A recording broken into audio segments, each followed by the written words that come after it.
It's new mayor of New York, Divine Eagles in court. Giuliani handed Bloomberg the pitchfork. Poison posters on the train promoting pork.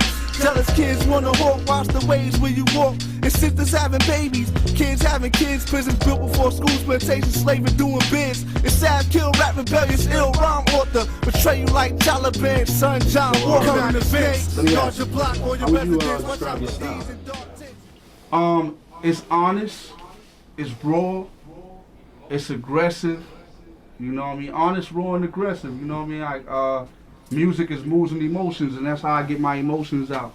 It's sort of therapeutic through music. And if I ain't come from the heart and the soul with it, you know what I mean? Like, I would probably be like, you know, music saved my life because I was a wild dude, savage. The name SAV KILLZ came from me wilding out, growing up in Brooklyn, always rumbling and fighting and all that.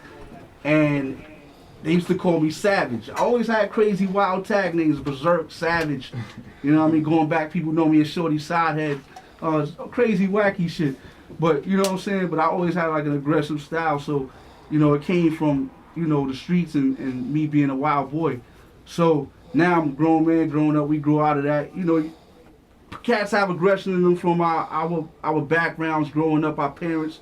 People's parents, you know, probably went through things with drugs and things like that, and we need to find a way to express our emotions, and sometimes some of us don't know how to get it out, you know what I mean? So, you know, it's finding who you are and finding yourself, you know what I'm saying? And music was a part of me finding myself, so it was like, that's what allowed me to get that aggression out, music, you know what I'm saying? Okay, so I have a question. So, where do you see the New York hip-hop or / rap scene going?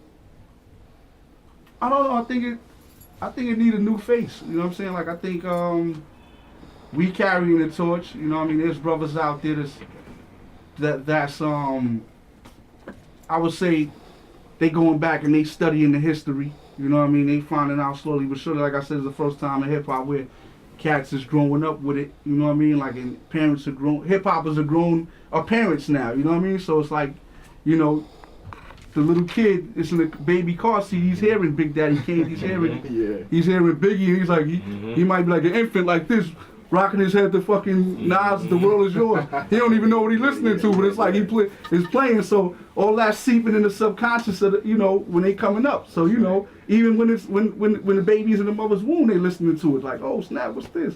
Juicy. You know what I mean? So and that's when you got a Joey Badass to come out of nowhere. Like, oh shit, who is this kid? He sound like he from a time capsule. You know what I mean? Like, it sound like he just stepped out of '94, like, just came and just stepped, you know what I'm saying? So, I mean, that's so that, you know, it's definitely being, the cats is taking heed, the kids is taking heed, you know what I mean? Because a lot of their influences is that, Wu-Tang and Rakim and, you know, Nas and, you know what I mean? Especially Nas, MF Doom, and they listening. They definitely listening. All right. So, let me ask you. You know, outside of the Wu, because you are a Wu affiliate, yeah, right? indeed. So, you know how they always say never meet your heroes, right? Word. So, who was the first big rapper you ever met, and how did that go? That's a good question. Thank you. Oh man, Ciroc Pineapple. Wow. It creeps up on me. Ciroc boys, okay. Give these brothers a sponsorship. Word. What's up, man? What up, Puff? What up? Let me see. The first, damn. You got him stumped. Ah, shucks. That's what I I'm would here say- for. I'm an asshole. I do this. That was the first rapper I ever actually met. Underground or It don't matter. Whichever, man. Big, you know what I'm saying? Uh, Like, pause. I said big, but yeah. Well, it had big to be rapper. somebody from the Whomever. group. I would say, That's what I thought. it was. I mean, I was trying to exclude. It might have been the Wu. ODB. He was trying to exclude Well, you know the Wu, what? but We're yeah. gonna take that. We're gonna take How was that. that? Rest in peace to Dirty. Rest in peace. Osiris. Wow. I would say one of my first Big Baby encounters. Jesus. Well, one of my first encounters with the Klan was, in the neighborhood. This had to be like around 95, 96, maybe 97. But in the neighborhood, you know, we used to go, you know, we used to be rapping. We had a bandit car on my block. Like every Friday, cats would just go to the bandit car and get effed up and high, drunk, whatever. And then we'll just come out that car stumbling up the block acting crazy.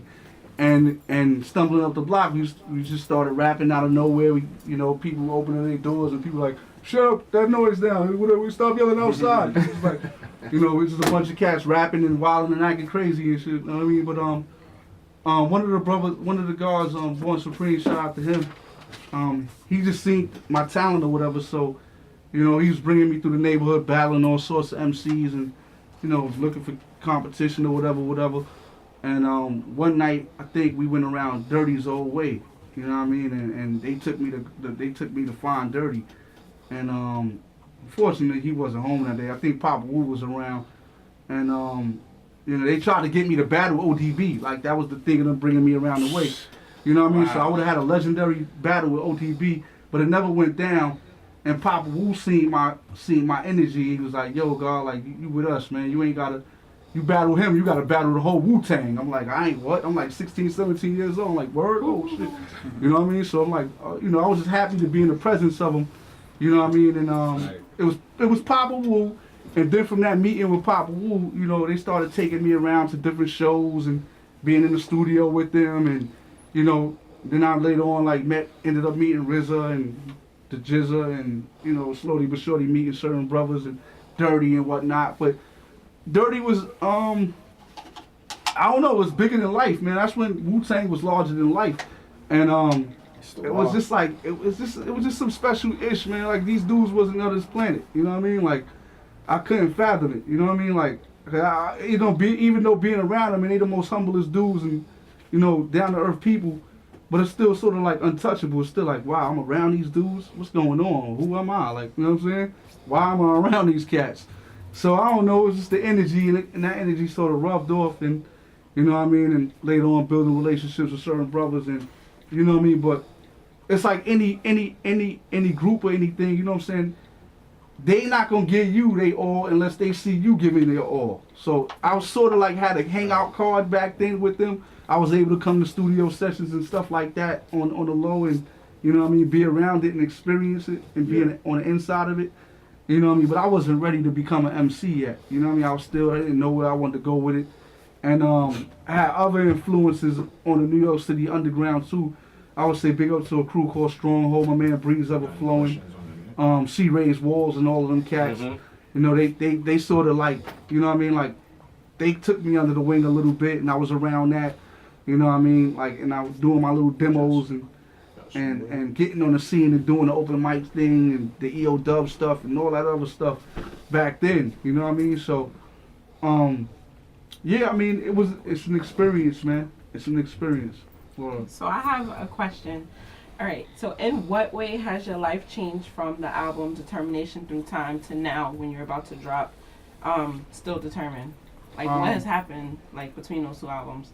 Well, I think my growth as an MC, you know what I mean? Because people know me from my mixtape work, you know what I'm saying? So, you know, I'm like 4 mixtapes in. Determination Through Time was the first one. Success is Inevitable. Scratching the Surface. Then we got Bangers and B-Sides. And I also had a group album that came out in 2011 with Planet Asia from Cali, Gold Chain Military. Had production on there from Alchemist, Large Professor, a bunch of legends and whatnot. You know what I mean? Big up to my Cali team, California.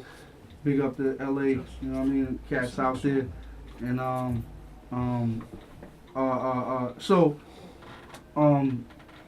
I would say my growth as an artist. You know what I mean? Because coming up on the New York City underground, it's like you're a spitter, and you gotta prove that you can hang with the best of them. You know what I mean? So, growing up as an MC on coming up on the scene as a New York City MC, I think that hinders us from songwriting. And this is something that Ebro and them on Hot 97 and them was talking about with New York artists, because I think coming up on a certain circuit in New York, you gotta always bust your gun. You gotta let brothers know that, yo, I can rock, I can wreck this mic, I'm gonna destroy this ish.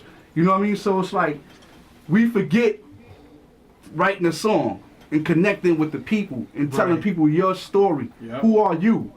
You know, what could I relate from you, from your life that relates to me? You know what I mean? So I think that's what I'm displaying on Determination Through Time. I'm taking you through a walk and a journey through my life up until this point. You know what I'm saying? And those experiences. And it's a timepiece because I'm capturing the era that we came up in. You know what I mean? I'm capturing that 90s shit. And the thing about Determination Through Time, it's gonna be like all the ish from the 90s we grew up on listening to, like even the Bad Boy era we say destroyed hip hop. You know what I mean? Like I got a bit of everything in this album. I got Wu-Tang on the album. Wow. I got production from one of Puff Daddy's hitmen, J. Wax Garfield, who produced Money, Power, Respect for the Locks, and he also produced It's So Hard for Big Pun. He produced on a 7 times Grammy nominated album, Puff Daddy and the Family.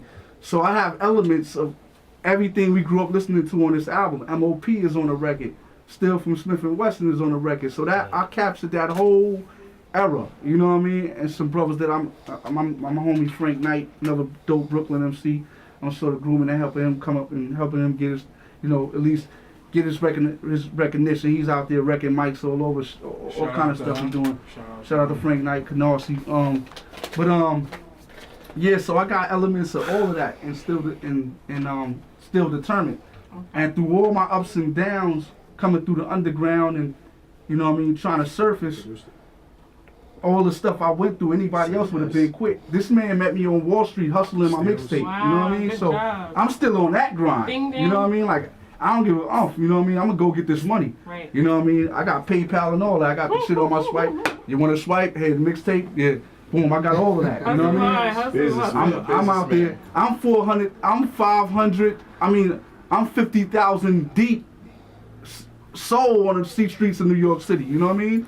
The last mixtape did 10,000. You know what I mean? So like, I'm still one of them dudes on it. Shout out to Percy P. Shout out to Mortal Technique and all of them. They was out there doing the same thing. You know what I mean? Everybody was. Everybody came through those outlets. So any MC who's starving to get heard, yo man, get out there. Put your pride and your ego in your pocket. Get that money. Go out there and connect with the audience and make, get right. it. You know what I mean? Come to DSL Radio. You know what I'm saying? Exactly. DSL. Wait, I love the song Forbidden. That song Forbidden and Determination Through Time. Oh, you like that song? That's my joint. Oh, I've been wow, listening damn. to it. I didn't even know to write a song like that. That's crazy. Everybody likes that song. I don't know what it is about that joint. Really? A lot of people like that. That's crazy. But yeah, Forbidden.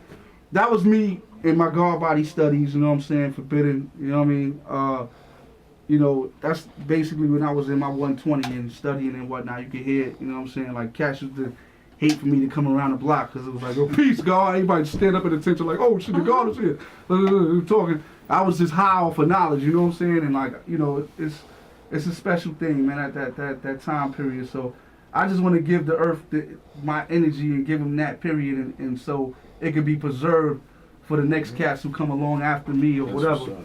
You know what I mean? That's why I'm here on this planet Earth, you know? So, quick question, quick answer. What was the last song you heard outside of your own work that made you nod your head? Oh, I gotta big up the homie Razkaz. Shout out to Razkaz and Apollo Brown because they got a crazy album out right now. That's stupid. So, that's another dope album. Yeah. Shout out to Apollo Brown, man. He 3 for 3 with me because he from Detroit. You know, Detroit cats got that soulful boom bap. They got that. He had an album out that came out with OC. Yeah. The name of it. What's the name of it? It's Apollo Brown and OC. I know the album you're talking yeah, about. and also it escapes me right now. He did Apollo Brown did a remix album with Ghostface, to the 48 Something to Die. He did a remix to that and shit, and this shit was crazy. It's called a Brown album or whatever. Alright. And then he Check out. word, and now him and Razkaz got one that's sick. You know what I mean? So. Shout out to Razkaz. Me and Razkaz got a joint. You know what I'm saying? Me, Razkaz, and Shabam Sadiq. That we had a joint. I had a joint on Razkaz's last mixtape. What's the name of the song? Razanation. Damn, my memory is just toe up. Alright. Just Google SAV KILLZ and Razkaz. It'll come up. But you know what? We about to break off into another song. Here's a joint that's definitely gonna make you nod your heads. By Stills, What's Poppin', produced by our engineer, Just Will. It's time to rep powers. This is for you savages and build powers. Cause it's time to get ours. Rain on them like sun showers. Illuminate through the darkest hours. Forbidden on the mic when it's